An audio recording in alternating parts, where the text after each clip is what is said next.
Қазақстанда өткізіліп жатқан экологиялық акция «Таза Қазақстан» атты акциясы осы Көкшетауға келіп жетті. Біз осы экологиялық акцияға қатысудамыз.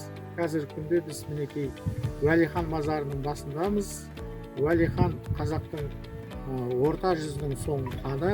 1800, кейбір деректерде 1820 жыл, енді бір деректерде 1821 жылы дүние салғаннан кейін орта жүздегі хандық билік жойылған болатын. Мінекей неге осы жерге Уәлихан жерленді деген сұрақ көп адамдар толғандырады. Оның енді басты себебі 1815 жылы Әділ Сұлтан оқыста қаза болғаннан кейін қоқандықтар мынау Түркістан қаласын жаулап алған еді. Сондықтан қазақтың қадірлі адамдарын апарып сол жаққа жерлеу үлкен проблемаға айналғандықтан Уәлихан осы жерге жерленді деп болжаймыз. Уәлиханның осы жерге жерленуінің тағы бір дәлелі ол өзінің ұрпағы Ғұбайдолланың немересі Сұлтанғазы Уәлихановтың 1952 жылы осы төбеге орнатқан, қорымның басына орнатқан құлпытасы. Бұл құлпытаста тек төрелерге тән белгілер ғана салынған.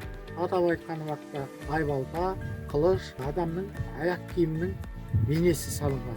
Осындай құлпытастар тек қана төрелердің басына қойылған.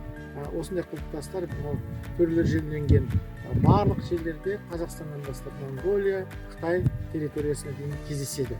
Сондықтан біз мынау қазіргі тарихымызды жаңғыртып жатырмыз. Осы киелі жердің бірі Көкшетау өңірінде, Ақмола өңіріндегі бұл Уәлиханның мазары. 2008 жылы осы мазарды тұрғызу форумының басына мәселесі көтерілді. Ал 2009 жылы көкшетаулық азаматтардың атсалысуының арқасында осы тамаша ескерткіш орнатылып, бүгінгі күнде мынау ұрпаққа тәрбие беретін бір қасиетті де қадірлі жерге айналып отыр.